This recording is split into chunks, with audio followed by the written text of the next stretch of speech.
بسم اللہ الرحمن الرحیم۔ کتاب قصص القرآن حصہ اول، part number 2، page number 19۔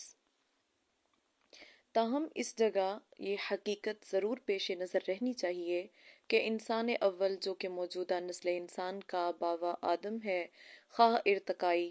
Evolution نظریہ کے مطابق درجہ بدرجہ انسانی شکل تک پہنچا ہو یا ابتدائے تخلیق ہی کے وقت سے انسانی صورت میں وجود پذیر ہوا ہو، علم اور مذہب دونوں کا اس پر اتفاق ہے کہ موجودہ انسان ہی اس کائنات کی سب سے بہترین مخلوق ہے، اور عقل و دانش کا یہ پیکر ہی اپنے اعمال اور کردار کے لیے جواب دہ ہے اور دستور قانون کا مکلف،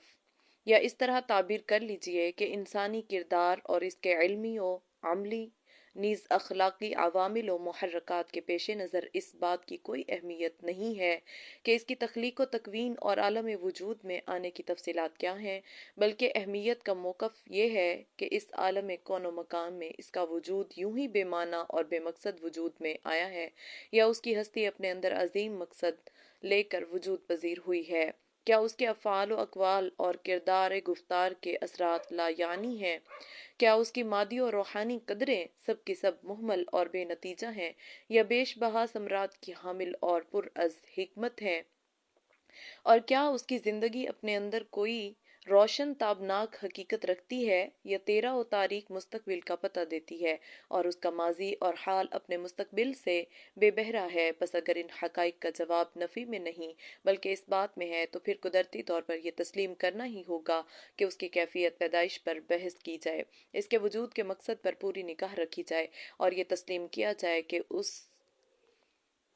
اشرف المخلوقات ہستی کا وجود بلا شبہ مقصد عظیم کا پتہ دیتا ہے، اور اس لیے اس کی اخلاقی قدروں کا ضرور کوئی مثل اعلیٰ اور اس کی تخلیق کی کوئی غایت ہے۔ قرآن عزیز نے اسی لیے حضرت انسان سے متعلق مثبت اور منفی ہر دو پہلو کو واضح کر کے انسانی ہستی کی عظمت کا اعلان کیا ہے اور بتایا ہے کہ خالق کائنات کی قدرت تخلیق و تکوین میں انسان کی تخلیق حسن تکوین کا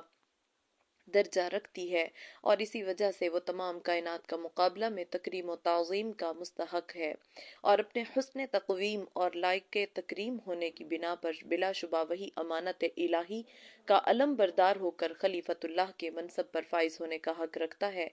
اور جب یہ سب کچھ اس میں ودیت ہے تو پھر یہ کیسے ممکن تھا کہ اس کی ہستی کو یوں ہی بے مقصد اور بے نتیجہ چھوڑ دیا جاتا ہے۔ اَيَحْسَبُ الْإِنسَانُ أَن يُتْرَكَ سُدًى، کیا انسانوں نے یہ گمان کر لیا ہے کہ وہ بے مقصد چھوڑ دیے جائیں گے؟ اور ضروری ہے کہ عقل و شعور کے اس پیکر کو تمام کائنات سے ممتاز بنا کر نیک و بد کی تمیز عطا کی جائے، برائی سے پرہیز اور بھلائی کے اختیار کا مکلف بنایا جائے۔ خلقہ ثم ہدی، اللہ تعالیٰ نے انسان کو پیدا کیا اور پھر نیک و بد کی راہ دکھلائی۔ وَهَدَيْنَاهُ النَّجْدَيْنِ، پھر ہم نے انسان کو دونوں راستے نیک و بد کے دکھلائے۔ غرض قرآن عزیز کی تذکیر و دعوت، امر و نواہی اور رشد و ہدایت کا مخاطب اور مبدأ معاد کا محور و مرکز صرف یہی ہستی ہے جس کو انسان کہتے ہیں، اور یہی وجہ ہے کہ قرآن عزیز نے انسان اول کی تخلیقی کوائف و تفصیلات کو نظر انداز کر کے اس کے مبدأ و معاد کے مسائل ہی کو اہمیت دی ہے۔ ذکر آدم علیہ السلام سے متعلق آیات قرآنی، قرآن عزیز میں حضرت آدم کا نام 55 مرتبہ 25 آیات میں آیا ہے، جو ذیل کی جدول سے ظاہر ہوتا ہے۔ نمبر سورت 2 سورہ بقرہ، آیات 21، 23، 34، 35، 37، شمار 5۔ نمبر سورت 3 آل عمران سورت، آیات 33، 59، شمار 2۔ نمبر سورت 5 سورت مائدہ، آیات 27، شمار 1۔ 7 سورہ اعراف، آیات 11، 19، 26، 27، 31، 35، 172، شمار 7۔ نمبر سورت 17 اسراء، آیات 61، 70، نمبر شمار 2۔ نمبر سورت 18 کہف، آیات 50، نمبر شمار 1۔ نمبر سورت 19 مریم، آیات 58، شمار 1۔ نمبر سورت 20 سورت توحہ آیات 115، 116، 117، 120، 121، شمار 5۔ نمبر سورت 36، سورت یاسین آیات 60، شمار 1۔ قرآن عزیز میں انبیاء علیہ السلام کے تذکروں میں سب سے پہلا تذکرہ ابو البشر حضرت آدم علیہ السلام کا ہے اور حسب ذیل صورتوں میں بیان کیا گیا ہے۔ سورہ بقرہ، اعراف، اسراء، کہف، طٰہٰ میں نام اور صفات دونوں کے ساتھ، اور سورہ حجر اور صاد میں فقط ذکر صفات کے ساتھ، اور آل عمران، مائدہ، مریم اور یاسین میں صرف ضمنی طور پر نام لیا گیا ہے۔ یہ واقعہ اوپر کی تمام صورتوں اور آیتوں میں اگرچہ اسلوب بیان، طرز ادا اور لطیف تعبیر کے اعتبار سے مختلف نظر آتا ہے، لیکن مقصد اور واقعہ کے اعتبار سے ایک ہی حقیقت ہے، جو مختلف تعبیرات میں موعظت و عبرت کے پیش نظر حسب موقع بیان کی گئی ہے۔ قرآن عزیزان تاریخی واقعات کو محض اس لیے بیان نہیں کرتا کہ وہ واقعات ہیں جن کا ایک تاریخ میں درج ہونا ضروری ہے، بلکہ اس کا مقصد وہی یہ ہے کہ وہ ان واقعات سے پیدا شدہ نتائج کو انسانی رشد و ہدایت کے لیے موعظت و عبرت بنائے، اور انسانی عقل و جذبات سے اپیل کرے کہ وہ نوامیس قوانین فطرت کے سانچے میں ڈھلے ہوئے ان تاریخی نتائج سے سبق حاصل کریں اور ایمان لائیں کہ اللہ تعالیٰ کی ہستی ایک ناقابل انکار حقیقت ہے، اور اس کا ید قدرت ہی اس تمام ہست و بود پر کار فرما ہے، اور اسی مذہب کے احکام کی پیروی میں فلاح و نجات اور ہر قسم کی ترقی کا راز مضمر ہے، جس کا نام مذہب فطرت یا اسلام ہے۔ قرآن عزیز کا یہ بھی ایک اعجاز ہے کہ وہ ایک ہی واقعہ کو مختلف صورتوں میں ان صورتوں کے مضامین کے مناسب نئے اور اچھوتے انداز میں بیان کرنے کے باوجود واقعہ کی اصل حقیقت اور اس کی متانت و سنجیدگی میں ادنا سا فرق بھی نہیں آنے دیتا۔ کہیں واقعہ کی تفصیل ہے تو کہیں اجمال، کسی مقام پر اس کا ایک پہلو نظر انداز کر دیا گیا ہے تو دوسرے مقام پر اس کو سب سے زیادہ نمایاں حقیقت دی گئی ہے۔ ایک جگہ اسی واقعہ سے مسرت و ابساط اور لذت و سرور پیدا کرنے والے نتائج نکالے گئے ہیں، تو دوسری جگہ واقعہ میں معمولی سا تغیر کیے بغیر خوف و وحشت کا نقشہ پیش کیا گیا ہے، بلکہ بعض مرتبہ ایک ہی مقام پر لذت و الم دونوں کا مظاہرہ نظر آتا ہے، مگر موعظت و عبرت کے اس تمام ذخیرہ میں ناممکن ہے کہ نفس واقعہ کی حقیقت اور متانت میں معمولی سا بھی تغیر پیدا ہو جائے۔ بلا شبہ یہ کلام الہی ہی کے شایان شان ہے اور اعجاز قرآن کے عنوان سے معنون اور متضاد صفات کے حامل حضرت انسان کی فصاحت و بلاغت کے مدارج علیا کی دسترس سے باہر۔ افلا یتدبرون القرآن ولو کان من عند غیر اللہ لوجدوا فیہ اختلافا کثیرا۔ کیا وہ قرآن کے متعلق غور و فکر سے کام نہیں لیتے، اور اگر وہ اللہ تعالیٰ کے سوا کسی غیر کا کلام ہوتا تو بلا شبہ وہ اس میں قسم قسم کے تضاد و اختلاف کو پاتے۔ پیدائش آدم، فرشتوں کو سجدہ کا حکم، شیطان کا انکار۔ اللہ تعالیٰ نے حضرت آدم کو مٹی سے پیدا کیا اور ان کا خمیر تیار ہونے سے قبل ہی اس نے فرشتوں کو یہ اطلاع دی کہ عنقریب وہ مٹی سے ایک مخلوق پیدا کرنے والا ہے جو بشر کہلائے گی اور زمین میں ہماری خلافت کا شرف حاصل کرے گی۔ آدم علیہ السلام کا خمیر مٹی سے گوندھا گیا اور ایسی مٹی سے گوندھا گیا جو نت نئی تبدیلی قبول کر لینے والی تھی۔ جب یہ مٹی پختہ ٹھکری کی طرح آواز دینے اور کھنکھنانے لگی تو اللہ تعالیٰ نے اس جسد خاکی میں روح پھونکی اور وہ یک و یک گوشت پوست ہڈی پٹھے کا زندہ انسان بن گیا اور ارادہ، شعور، حس، عقل، وجدانی جذبات و کیفیات کا حامل نظر آنے لگا۔ تب فرشتوں کو حکم ہوا کہ تم اس کے سامنے سجود ہو جاؤ۔ فوراً تمام فرشتوں نے تعمیل ارشاد کی، مگر ابلیس شیطان نے غرور تمکنت کے ساتھ صاف انکار کر دیا۔ قرآن عزیز کی ان آیات میں واقعہ کے اسی حصہ کو بیان کیا گیا ہے۔ وَإِذْ قُلْنَا لِلْمَلَائِكَةِ اسْجُدُوا لِآدَمَ فَسَجَدُوا إِلَّا إِبْلِيسَ أَبَى وَاسْتَكْبَرَ وَكَانَ مِنَ الْكَافِرِينَ وَقُلْنَا يَا آدَمُ اسْكُنْ أَنْتَ وَزَوْجُكَ الْجَنَّةَ وَكُلَا مِنْهَا رَغَدًا حَيْثُ شِئْتُمَا وَلَا تَقْرَبَا هَذِهِ الشَّجَرَةَ وَلَا تَقْرَبَا هَٰذِهِ الشَّجَرَةَ فَتَكُونَا مِنَ الظَّالِمِينَ۔ اور پھر دیکھو جب ایسا ہوا تھا کہ ہم نے فرشتوں کو حکم دیا تھا کہ آدم کے آگے سر بسجود ہو جاؤ، وہ جھک گئے مگر ابلیس کی گردن نہیں جھکی، اس نے نہ مانا اور گھمنڈ کیا، اور حقیقت یہ ہے کہ وہ کافروں میں سے تھا۔ پھر ایسا ہوا کہ ہم نے آدم سے کہا، اے آدم، تم اور تمہاری بیوی دونوں جنت میں رہو، جس طرح چاہو کھاؤ پیو، امن چین کی زندگی بسر کرو، مگر دیکھو وہ جو ایک درخت ہے تو کبھی اس کے پاس نہ پھٹکنا، اگر تم اس کے قریب گئے تو نتیجہ یہ نکلے گا کہ حد سے تجاوز کر بیٹھو گے اور ان لوگوں میں سے ہو جاؤ گے جو زیادتی کرنے والے ہیں۔ سورہ بقرہ۔ وَلَقَدْ خَلَقْنَاكُمْ ثُمَّ قُلْنَا لِلْمَلَائِكَةِ اسْجُدُوا لِآدَمَ فَسَجَدُوا إِلَّا إِبْلِيسَ لَمْ يَكُنْ مِنَ السَّاجِدِينَ۔ اور دیکھو یہ ہماری ہی کار فرمائی ہے کہ ہم نے تمہیں پیدا کیا، یعنی تمہارا وجود پیدا کیا، پھر تمہاری یعنی نوع انسان کی شکل و صورت بنا دی، پھر وہ وقت آیا کہ فرشتوں کو حکم دیا آدم کے آگے جھک جاؤ، اس پر سب جھک گئے مگر ابلیس کے جھکنے والوں میں نہ تھا۔ آراف۔ وَلَقَدْ خَلَقْنَا الْإِنسَانَ مِنْ صَلْصَالٍ مِّنْ حَمَإٍ مَّسْنُونٍ وَالْجَانَّ خَلَقْنَاهُ مِنْ قَبْلُ مِنْ نَارِ السَّمُومِ وَإِذْ قَالَ رَبُّكَ لِلْمَلَائِكَةِ إِنِّي خَالِقٌ بَشَرًا مِّنْ صَلْصَالٍ مِّنْ حَمَإٍ مَّسْنُونٍ فَإِذَا سَوَّيْتُهُ وَنَفَخْتُ فِيهِ مِنْ رُوحِي فَقَعُوا لَهُ سَاجِدِينَ فَسَجَدَ الْمَلَائِكَةُ كُلُّهُمْ أَجْمَعُونَ إِلَّا إِبْلِيسَ أَبَىٰ أَن يَكُونَ مَعَ السَّاجِدِينَ۔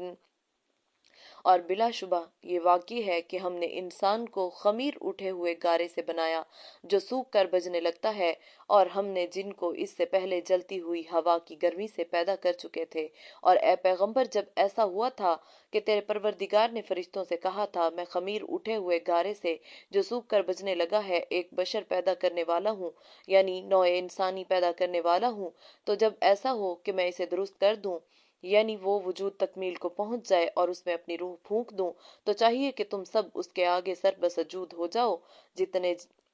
فرشتے تھے چنانچہ سب اس کے آگے سر بسجود ہو گئے مگر ایک ابلیس، اس نے انکار کیا کہ سجدہ کرنے والوں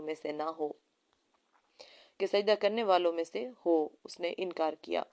سورہ حجر آیت 26 تا 29۔ وَإِذْ قُلْنَا لِلْمَلَائِكَةِ اسْجُدُوا لِآدَمَ فَسَجَدُوا إِلَّا إِبْلِيسَ كَانَ مِنَ الْجِنِّ فَفَسَقَ عَنْ أَمْرِ رَبِّهِ أَفَتَتَّخِذُونَهُ وَذُرِّيَّتَهُ أَوْلِيَاءَ مِن دُونِي وَهُمْ لَكُمْ عَدُوٌّ بِئْسَ لِلظَّالِمِينَ بَدَلًا۔ اور جب ایسا ہوا تھا کہ ہم نے فرشتوں کو حکم دیا تھا آدم کے آگے جھک جاؤ، اور سب جھک گئے تھے مگر ابلیس نہیں جھکا تھا، وہ جن میں سے تھا، بس اپنے پروردگار کے حکم سے باہر ہو گیا۔ پھر کیا تم مجھے چھوڑ کر کہ تمہارا پروردگار ہوں اسے اور اس کی نسل کو کارساز بناتے ہو، حالانکہ وہ تمہارے دشمن ہے؟ دیکھو ظلم کرنے والوں کے لیے کیا ہی بری تبدیلی ہوئی۔ کہف آیت 50۔ اذ قال ربك للملائكة إني خالق بشرا من طين فإذا سويته ونفخت فيه من روحي فقعوا له ساجدين فسجد الملائكة كلهم أجمعون إلا إبلیس استكبر وكان من الكافرين۔ اور وہ وقت یاد کرو جب تیرے پروردگار نے فرشتوں سے کہا، میں مٹی سے بشر کو پیدا کرنے والا ہوں، بس جب میں اس کو بنا سنوار لوں اور اس میں اپنی روح پھونک دوں تو سب فرشتے اس کے لیے سر بسجود ہو جاؤ، پس سبھی نے سجدہ کیا مگر ابلیس نے نہ مانا، گھمنڈ کیا، اور وہ علم الہی میں پہلے ہی کافروں میں سے تھا۔ سجدہ سے انکار کرنے پر ابلیس کا مناظرہ۔ اللہ تعالیٰ اگرچہ عالم الغیب اور دلوں کے بھیدوں سے واقف ہے، ماضی، حال، استقبال سے سب اس کے لیے یکساں ہیں، مگر اس نے امتحان اور آزمائش کے لیے ابلیس شیطان سے سوال کیا،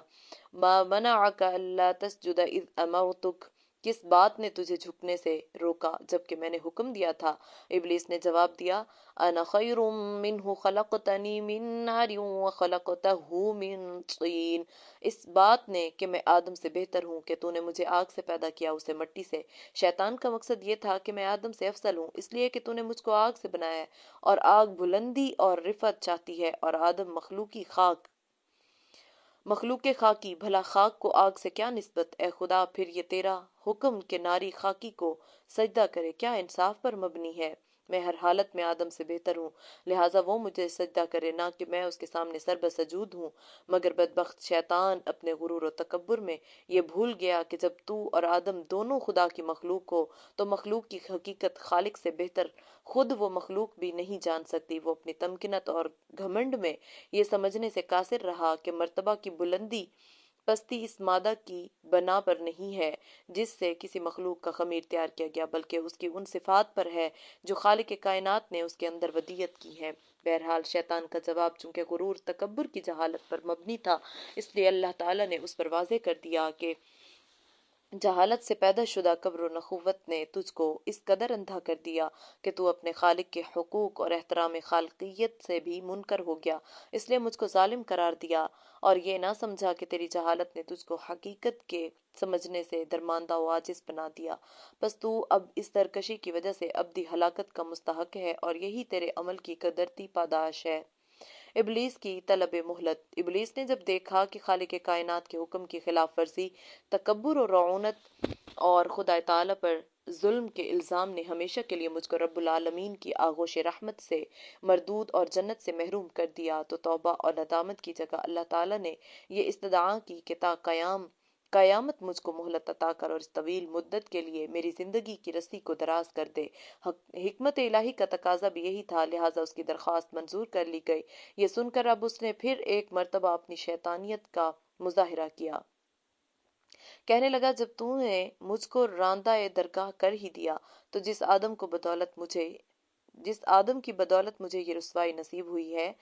میں بھی آدم کی اولاد کی راہ ماروں گا اور اس کے پسو پیش ارد گرد چہار جانب سے ہو کر ان کو گمراہ کروں گا۔ ان کی اکثریت کو تیرا ناسپاس، تیرا ناشکر گزار بنا دوں گا، البتہ تیرے مخلص بندے میرے اغوا کے تیر سے گھائل نہ ہو سکیں گے اور ہر طرح سے محفوظ رہیں گے۔ اللہ تعالیٰ نے فرمایا، ہم کو اس کی کیا پرواہ، ہماری فطرت کا قانون مکافات عمل و پاداش عمل اٹل قانون ہے، پس جو جیسا کرے گا ویسا بھرے گا۔ جو بنی آدم مجھ سے روگردانی کر کے تیری پیروی کرے گا وہ تیرے ساتھ ہی عذاب الہی جہنم کا سزاوار ہوگا۔ جا اپنی ذلت اور رسوائی اور شومی قسمت کے ساتھ یہاں سے دور ہو اور اپنی اور اپنے پیرووں کی ابدی لعنت جہنم کا منتظر رہ۔ قرآن مجید حسب ذیل آیات انہی تفصیلات پر روشنی ڈالتی ہیں۔ ما منعک الا تسجد اذ امرتک قال انا خیر منہ خلقتنی من نار وخلقتہ من طین قال فاہبط منها فما يكون لك ان تتکبر فيها فاخرج انك من الصاغرین قال انظرنی الى یوم یبعثون قال انك من المنظرین قال فبما اغویتنی لاقعدن لهم صراطك المستقیم ثم لآتینہم من بین ایدیہم ومن خلفہم وعن ایمانہم وعن شمائلہم ولا تجد اکثرہم شاکرین قال اخرج منها مذءوما مدحورا لمن تبعک منہم لأملأن جہنم منکم اجمعین۔ اعراف 7 آیت 12 تا 18۔ کس بات نے تجھے جھکنے سے روکا جبکہ میں نے حکم دیا تھا؟ کہا، اس بات نے کہ میں آدم سے بہتر ہوں، تو نے مجھے آگ سے پیدا کیا، اسے مٹی سے، فرمایا جنت سے نکل جا، تیری یہ ہستی نہیں کہ یہاں رہ کر سرکشی کرے، یہاں سے نکل، دور ہو، یقیناً تو ان میں سے ہوا جو ذلیل و خوار ہے۔ ابلیس نے کہا، مجھے اس وقت تک کے لیے مہلت دے جب لوگ مرنے کے بعد اٹھائے جائیں گے۔ تجھے مہلت ہے؟ اس پر ابلیس نے کہا، چونکہ تو نے مجھ پر راہ بند کر دی تو اب میں بھی ایسا ضرور کروں گا، تیری سیدھی راہ سے بھٹکانے کے لیے بنی آدم کی طاق میں بیٹھوں، پھر سامنے سے، پیچھے سے، دائیں سے، بائیں سے، غرض کے ہر طرف سے ان پر آؤں، اور تو ان میں سے اکثروں کو شکر گزار نہ پائے گا۔ خدا نے فرمایا، یہاں سے نکل جا، ذلیل اور ٹھکرایا ہوا، بنی آدم میں سے جو کوئی تیری پیروی کرے گا تو وہ تیرا ساتھی ہوگا، اور میں البتہ ایسا کروں گا کہ پاداش عمل میں تم سب سے جہنم بھر دوں۔ قال یا ابلیس ما لک الا تکون مع الساجدین قال لم أكن لأسجد لبشر خلقته من صلصال من حمأ مسنون قال فاخرج منها فإنك رجيم وإن عليك اللعنة إلى يوم الدين قال رب فأنظرني إلى يوم يبعثون قال فإنك من المنظرين إلى يوم الوقت المعلوم قال رب بما أغويتني لأزينن لهم في الأرض ولأغوينهم أجمعين إلا عبادك منهم المخلصين قال هذا صراط علي مستقيم إن عبادي ليس لك عليهم سلطان إلا من اتبعك من الغاوين وإن جهنم لموعدهم أجمعين۔ سورہ ہجر آیت 32 تا 43۔ اللہ نے فرمایا اے ابلیس تجھے کیا ہوا کہ سجدہ کرنے والوں میں شامل نہ ہوا؟ کیا کہا مجھ سے یہ نہیں ہو سکتا کہ ایسے بشر کو سجدہ کروں جسے تو نے خمیر اٹھے ہوئے گارے سے بنایا ہے جو سوکھ کر بچنے لگتا ہے۔ حکم ہوا اگر ایسا ہے تو یہاں سے نکل جا کہ تو راندہ ہوا اور جزا کے دن تک تجھ پر لعنت ہوئی۔ اس نے کہا خدایا مجھے اس دن تک مہلت دے جب انسان دوبارہ اٹھائے جائیں گے۔ فرمایا اس مقررہ وقت کے دن تک تجھے مہلت دی گئی۔ اس نے کہا خدایا چونکہ تو نے مجھ پر نجات و سعادت کی راہ بند کر دی تو اب میں ضرور ایسا کروں گا کہ زمین میں ان کے لیے جھوٹی خوشنمائیاں بنا دوں اور راہ حق سے گمراہ کر دوں۔ ہاں ان میں جو تیرے مخلص بندے ہوں گے میں جانتا ہوں میرے بہکانے میں آنے والے نہیں۔ فرمایا بس یہی سیدھی راہ ہے جو مجھ تک پہنچانے والی ہے۔ جو میرے مخلص بندے ہیں ان پر تیرا کچھ زور نہیں چلے گا، صرف انہی پر چلے گا جو بندگی کی راہ سے بھٹک گئے، اور ان سب کے لیے جہنم کے عذاب کا وعدہ ہے جو کبھی ٹلنے والا نہیں۔ وَإِذْ قُلْنَا لِلْمَلَائِكَةِ اسْجُدُوا لِآدَمَ فَسَجَدُوا إِلَّا إِبْلِيسَ قال أسجد لمن خلقت طينا قال أرأيتك هذا الذي كرمت علي لئن أخرتني إلى يوم القيامة لأحتنكن ذريته إلا قليلا قال اذهب فمن تبعك منهم فإن جزاؤكم جزاء موفورا واستفزز من استطعت منهم بصوتك وأجلب عليهم بخيلك ورجلك وشاركهم في الأموال والأولاد وعدهم وما يعدهم الشيطان إلا غرورا إن عبادي ليس لك عليهم سلطان وكفى بربك وكيلا۔ اسرا آیت 61 تا 65۔ اور دیکھو جب ایسا ہوا تھا کہ ہم نے فرشتوں کو حکم دیا آدم کے آگے جھک جاؤ، اس پر سب جھک گئے مگر ایک ابلیس نہ جھکا۔ اس نے کہا کیا میں ایسی ہستی کے آگے جھکوں جسے تو نے مٹی سے بنایا ہے؟ نیز اس نے کہا کیا تیرا یہی فیصلہ ہوا کہ تو نے اس حقیر ہستی کو مجھ پر بڑھائی دی؟ اگر تو مجھے قیامت کے دن تک مہلت دے دے تو میں ضرور اس کی نسل کی بے بنیاد اکھاڑ کے رہوں۔ تھوڑے آدمی اس ہلاکت سے بچیں اور کوئی نہ بچے۔ اللہ نے فرمایا جا اپنی راہ لے، جو کوئی بھی ان میں سے تیرے پیچھے چلے گا تو اس کے لیے اور تیرے لیے جہنم کی سزا ہوگی، پوری پوری سزا ان میں سے جس کسی کو تو اپنی صدائیں سنا کر بہکا سکتا ہے۔ بہکانے کی کوشش کر لے، اپنے لشکر کے سواروں اور پیادوں سے حملہ کر، ان کے مال اولاد میں شریک ہو جا، ان سے طرح طرح کی باتوں کے وعدے کر، اور شیطان کے وعدے تو اس کے سوا کچھ نہیں ہے کہ سر تاسر دھوکا جو میرے سچے بندے ہیں ان پر تو قابو پانے والا نہیں۔ تیرا پروردگار کارسازی کے لیے بست کرتا ہے۔ اسرا 65۔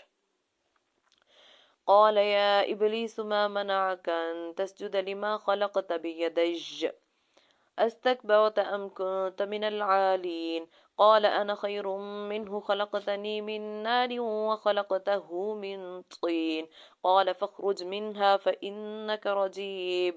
وإن عليك لعنتي إلى يوم الدين قال رب فأنظرني إلى يوم يبعثون قال فإنك من المنظرين إلى يوم الوقت المعلوم قال فبعزتك لأغوينهم أجمعين إلا عبادك منهم المخلصين قال فالحق والحق أقول لأملأن جهنم منك وممن تبعك منهم أجمعين۔ سورہ صاد آیت 75 تا 85۔ فرمایا اے ابلیس، کس چیز نے روک دیا تجھ کو کہ سجدہ کرے اس کو جس کو میں نے بنایا اپنے قدرت کے ہاتھوں سے؟ یہ تو نے غرور کیا یا تو بڑا تھا درجہ میں؟ بولا میں بہتر ہوں اس سے، مجھ کو بنایا آگ سے اور اس کو بنایا مٹی سے۔ فرمایا تو نکل یہاں سے کہ تو مردود ہوا اور تجھ پر میری پھٹکار ہے اس جزا کے دن تک۔ بولا اے رب، مجھ کو ڈھیل دے جس دن تک مردے جی اٹھیں۔ فرمایا تو تجھ کو ڈھیل ہے اسی وقت کے دن تک جو معلوم ہے۔ بولا تو قسم ہے تیری عزت کی، میں گمراہ کروں گا ان سب کو مگر جو بندے ہیں تیرے ان میں چنے ہوئے۔ فرمایا تو ٹھیک بات یہ ہے اور میں ٹھیک ہی کہتا ہوں، مجھ کو بھرنا ہے دوزخ تجھ سے اور جو ان میں تیری راہ چلیں ان سب سے۔ 85۔ خلافت آدم۔ اللہ تعالیٰ نے جب حضرت آدم کو پیدا کرنا چاہا تو فرشتوں کو اطلاع دی کہ میں زمین پر اپنا خلیفہ بنانا چاہتا ہوں جو اختیار و ارادہ کا مالک ہوگا اور میری زمین پر جس قسم کا تصور کرنا چاہے گا کر سکے گا اور اپنی ضروریات کے لیے اپنی مرضی کے مطابق کام لے سکے گا، گویا وہ میری قدرت اور میرے تصرف و اختیار کا مظہر ہوگا۔ فرشتوں نے یہ سنا تو حیرت میں رہ گئے اور بارگاہ الہی میں عرض کیا، اگر اس ہستی پیدائش کی حکمت یہ ہے کہ وہ دن رات تیری تسبیح و تحلیل میں مصروف رہے اور تیری تقدیس و بزرگی کے گن گائے تو اس کے لیے ہم حاضر ہیں، جو ہر لمحہ تیری حمد و ثنا کرتے اور بے چوں چراں تیرا حکم بجا لاتے ہیں۔ ہم کو تو اس خاکی سے فتنہ و فساد کی بو آتی ہے، ایسا نہ ہو کہ یہ تیری زمین میں خرابی اور خون ریزی بپا کر دے۔ بار الہ، تیرا یہ فیصلہ آخر کس حکمت پر مبنی ہے؟ بارگاہ الہی سے اول ان کو یہ ادب سکھایا گیا کہ مخلوق کو خالق کے معاملات میں جلد بازی سے کام نہ لینا چاہیے اور اس کی جانب سے حقیقت حال کے اظہار سے قبل ہی شک و شبہ کو سامنے نہ لانا چاہیے، اور وہ بھی اس طرح کہ اس میں اپنی برتری اور بڑائی کا پہلو نکلتا ہو۔ خالق کائنات ان حقائق کو جانتا ہے جس سے تم بے بہرا ہو، اور اس کے علم میں وہ سب کچھ ہے جو تم نہیں جانتے۔ وَإِذْ قَالَ رَبُّكَ لِلْمَلَائِكَةِ إِنِّي جَاعِلٌ فِي الْأَرْضِ خَلِيفَةً